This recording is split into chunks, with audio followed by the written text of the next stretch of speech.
Good morning দোস্ত, good morning দলে friends, welcome back to idol channel and দোস্ত সুরজিৎ ব্লগে তোমাদের সবাইকে স্বাগত জানাই। তো দোস্ত জাস্ট আমি এখন ঘুম থেকে উঠলাম দোস্ত। ঘুম থেকে উঠে গাইস কফি বানালাম, কফি টফি খাবো, খেয়ে ডিউটিতে যাবো দোস্ত। এখন ঘড়িতে বাজে গাইস 6:45। তো সকাল সকাল যেতে হবে গাইস ডিউটির সাইডে, লেট করলে চলবে না। তো কফিটা খেয়ে ঝমঙ্কর দোস্ত এখান থেকে বেরিয়ে গেলাম। আমি আছি কিন্তু গাইস বাইরের রুমে এখন দোস্ত। তো এখানে যেতে টাইম লাগবে 10-15 মিনিট। তো ঝগড়া লেট না করে বেরোবো।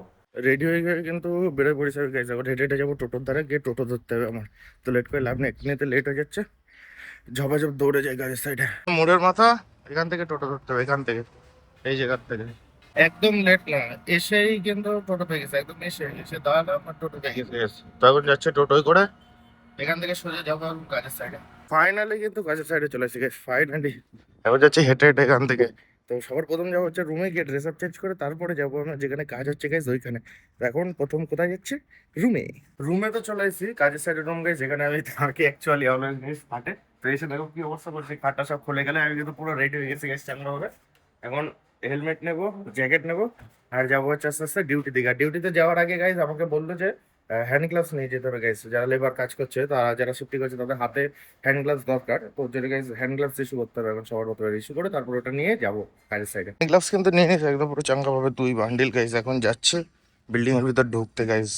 সাইডে তো চলে এসছে, এখন দেখবো, চলো দেখি কোথায় কোথায় আমাদের কাজ চলছে কেমন। সবার প্রথম তো এখানে গাঁথনি হচ্ছে, দেখো এখানে একটা ছোট 3 ইঞ্চি প্লাস 5 ইঞ্চি গাঁথনি ছিল, সেটা কমপ্লিট করছে। প্লাস এইখানে যে গাঁথনিটা হবে সেটাও কিন্তু করছে। আর গাঁথনি আজকে কিন্তু দুটো মিস্ত্রি করছে, আগের দিনের মতো সব মিস্ত্রি কিন্তু গাঁথনি করছে না। আগের দিন এখানে গাঁথনি করা হয়েছিল, সেখানে কিন্তু একটু ভাঙা হয়েছে দোস্ত ভুলের জন্য। আর একটা মিস্ত্রি দোস্ত এখানে শাটারিং করছে, দেখতেই পাচ্ছ সুন্দরভাবে। একটা মিস্ত্রি একটা লেবার শাটারিং করার জন্য ছেড়ে দেওয়া হয়েছে, সে সুন্দরভাবে একদম শাটারিং করে নেবে। আর এগুলো আজকে ঢালাই করার চিন্তা ভাবনা আছে, কালকে তোমাদের আমি দেখাবো ঢালাই হয়ে গেছে কি হয়ে যায়নি। আরেকটা মিস্ত্রি উপরে যে ব্লকের কাজগুলো আছে, এই দেখো এখানে এটা ওখানে প্যাকিং করেছে টুকটাক যে ব্লকের কাজ। কাজ তো পুরো সেট করে দিয়েছি গাইস। এখন আমি যাচ্ছি হচ্ছে আস্তে আস্তে রুমের দিকে দোস্ত। টাটা।